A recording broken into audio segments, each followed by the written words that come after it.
Hey guys, what's up? It sucks that we're still kind of in quarantine, even though lots of things are open, but what's not open are hairdressers, and I have to dye my hair. Oh my God, my roots are horrible. So thank God that Sally's is still open, because you guys, if you need to dye your hair at home, definitely go to Sally's and definitely use the Color Charm.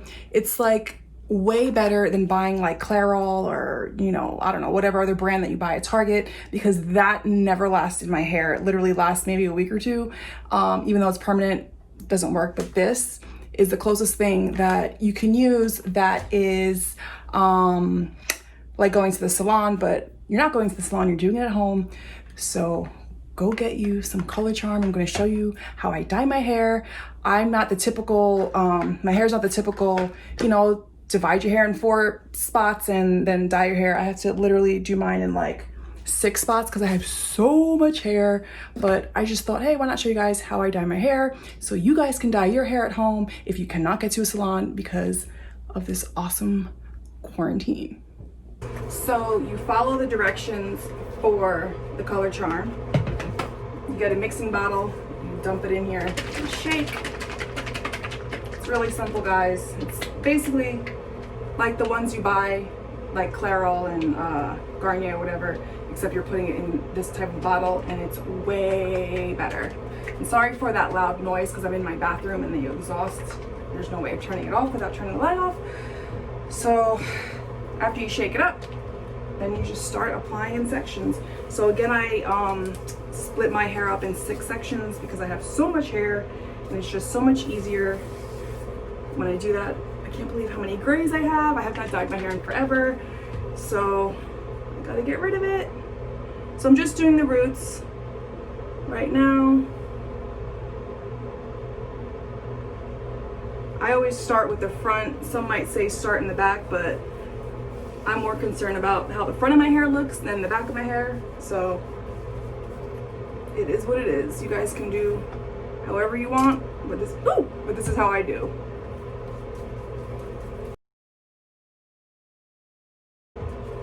Now for my roots, 1 box of the color is fine. If I was dyeing my whole head, I would need 2, maybe even 3 boxes because I have so much hair. It's like a blessing and a curse. More of a blessing than a curse, but as much as I wanted a daughter, I'm glad I have 2 sons because I couldn't imagine doing my hair and her hair at the same time. I would be miserable. So you really just want to make sure you're getting all of your gray coverage if you have gray, because I sure do, and I hate it. My maternal grandfather had a whole head of white hair by the time he hit 30. His whole head was white, so I'm older than 30. My whole head's not white, so I'm grateful for that, but I'm still getting a lot of grays that I feel like is a lot of grays. I don't even know if it's gray. I think it actually could even be white. And white hair is a lot harder for the color to take than it is for the gray hair. So I'm not very happy with that.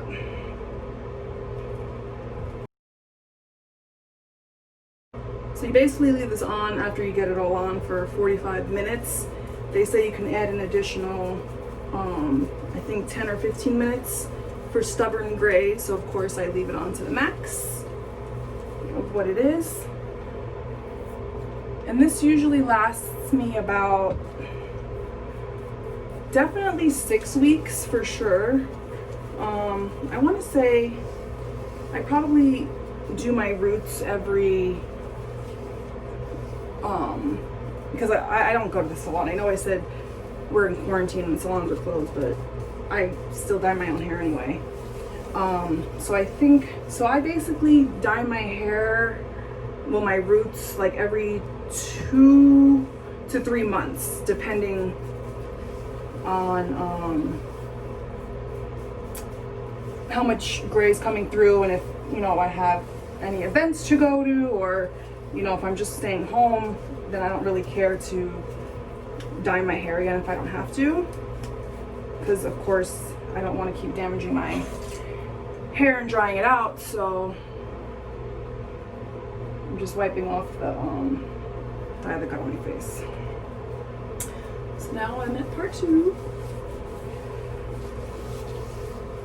So yeah, some people will say to put Vaseline or something around your scalp, like your face here. I never do that. Maybe I should, I don't know, but luckily my face hasn't stained, so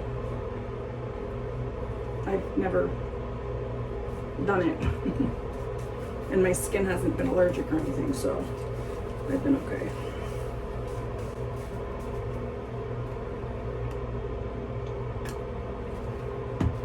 Sorry if I look cross-eyed because I'm like looking in the camera and then looking in the mirror while I'm doing this. Make sure you really get your baby hairs and your sideburns, because you want that all to blend in. But you can easily dye your hair at home. And again, this dye is way better than that store-bought dye, and it's not even expensive because the box that I bought, I think it was like $7, maybe $7 and some change. And then I don't remember how much that big bottle is, but you can buy them in smaller bottles. But I just buy the big bottle because it lasts longer and it's just easier. And it's a lot easier to find for me because I was doing the smaller bottles, but then when I went back to get more, they were gone, and I was like, oh my God. So my friend told me, she used to do hair. She said, just buy the big one. She's like, because you're gonna use it anyway, so. It's just easier to have it in my house so I don't ever have to worry about it.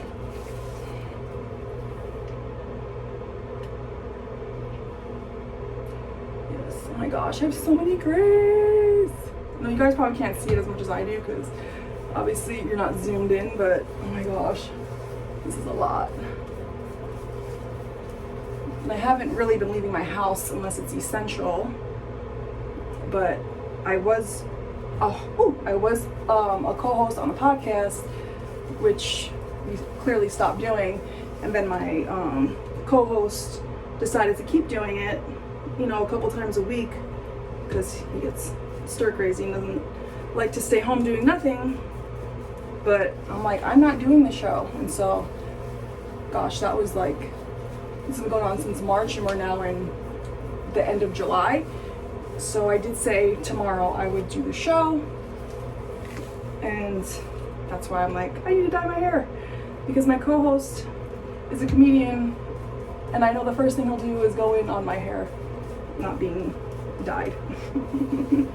So that's why I'm dyeing it today. Otherwise I probably would have waited another couple of weeks because again, I'm just sitting home. Nobody's seeing me except my kids and my husband, and they don't care. So it is what it is. Okay, so that's those. Just make sure. Now you can also use, I have the hair dye clips, but it's just easier for me to use my hair ties. I'm a little different. See, for me this goes by so much quicker when I do 6 sections instead of 4. Because if I do 4 sections, I'm still gonna wind up doing 6 sections, so I might as well just start off with the 6 sections instead of the 4. And for me, it just goes by so much quicker, and I get in there a lot better. So to each his own.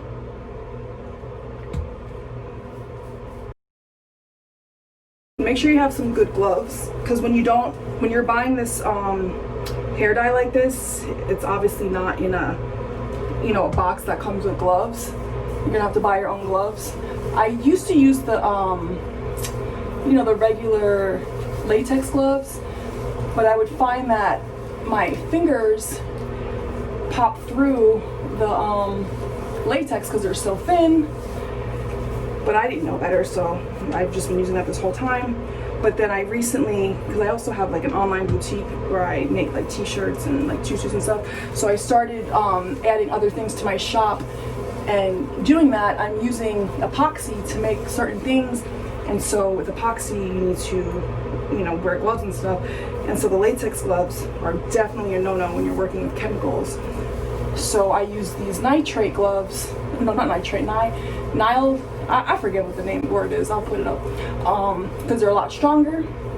and they protect your hands better. And so now that I have these for my epoxying stuff, I'm like, oh my gosh, these are going to be great for dyeing my hair. So I can already tell that these are better, because usually one of my fingers is already like popping through on the other end. And plus I just put those what are those nail sticker things, I forget what they're called, but it's like nail polish on a sticker, and it's supposed to last longer for your nails, because when I paint my nails, that never lasts. I forget what it's called. Oh, Color Street. So I just started using these Color Street nail things, and so these gloves are definitely protecting my fingernails. Also, while I'm dyeing my hair, the latex would have definitely ruined my nails. So it's always good to have good sturdy gloves, which can be hard to find right now, again, because we're still in this thing going on in the world.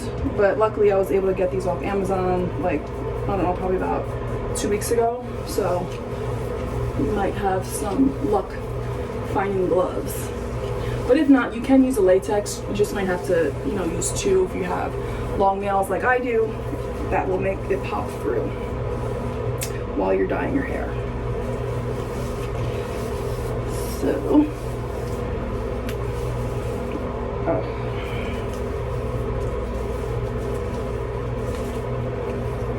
now for the back.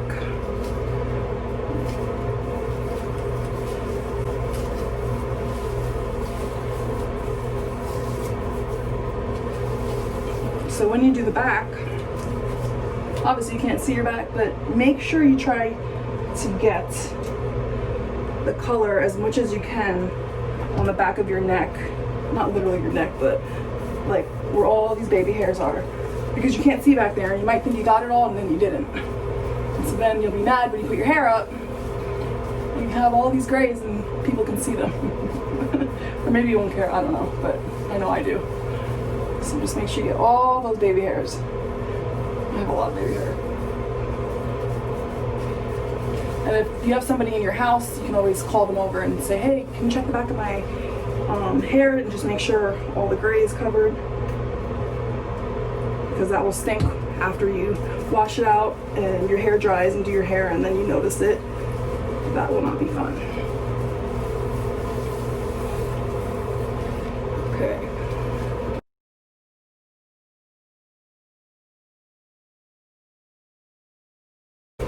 So some people comb their hair and then dye it.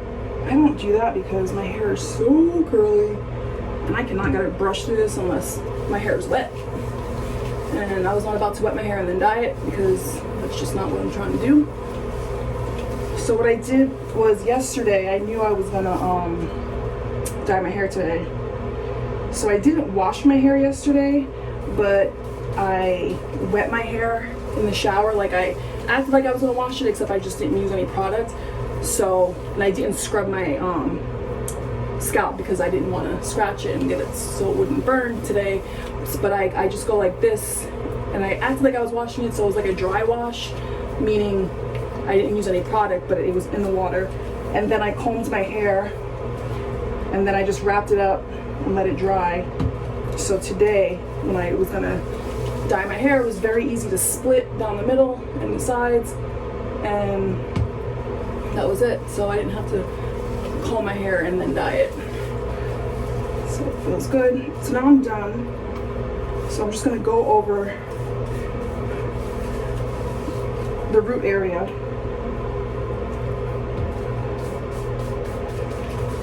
Section by section, just to make sure that it's all in there. I mean, obviously I don't have eyes behind my head, but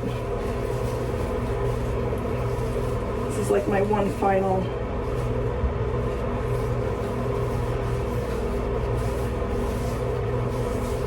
touch up, just to make sure it's all in there.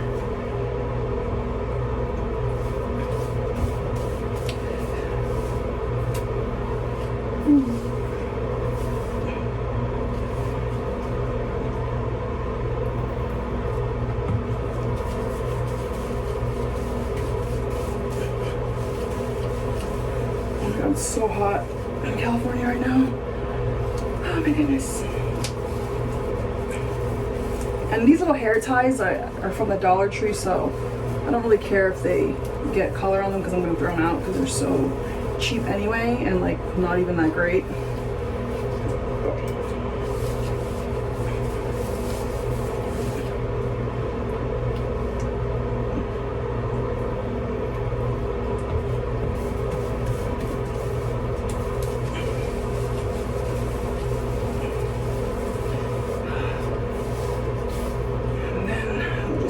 One last time around all the edges just to make sure there's no gray or white. Make sure you get behind your ears really well because you can't see that either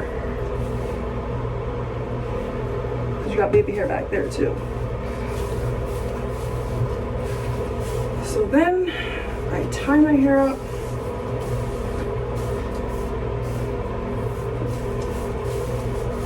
So it could dry.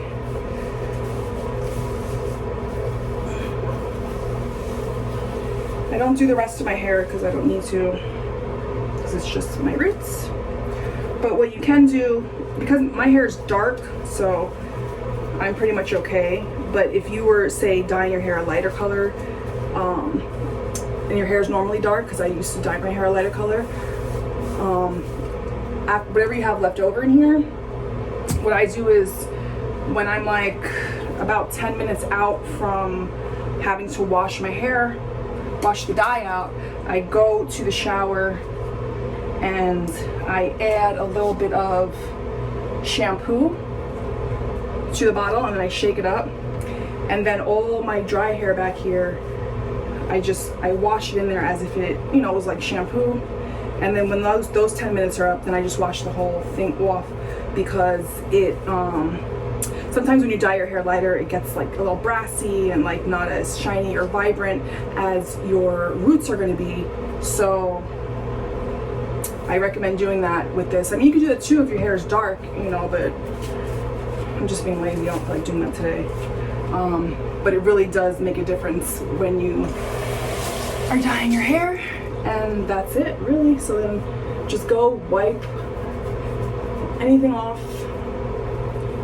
the dye that got on your ears or your neck. And again, if you're not home alone, you can ask whoever's there to check the back of your neck to get any hair dye that might have gotten on your neck so it doesn't stain. So I always wear a shirt that I don't really care about in case the dye gets on there. And that's it. So once this is over, I'm going to wash it out. Obviously I'm not going to film myself washing my hair out because that's going to be very hard to film. But I will show you the end result. And it's so easy, guys. So don't forget Sally's, Color Charm. They're the best if you can't get to a salon and you really want to dye your roots. That's just what you can do. I hope this has helped you, and I'll be back. Okay, so I finished doing my hair. I washed it all out. It looks really good. So like I said, if you guys need to touch up your hair and you can't get to the hair salon due to you know what, definitely go to Sally's and check that out. Also, I did make a mistake. It's not 45 minutes and then an additional 10 to 15 minutes if you have grays. It's actually 30 minutes, and then if you have grays, then an additional 15 minutes. You can leave it up to 45 minutes. So definitely don't leave it up for more than an hour. But I hope this video helped you guys and that you're able to do your hair while you are stuck at home. And let me know if it works for you. If you have any questions, leave them down below, and I'll talk to you guys later.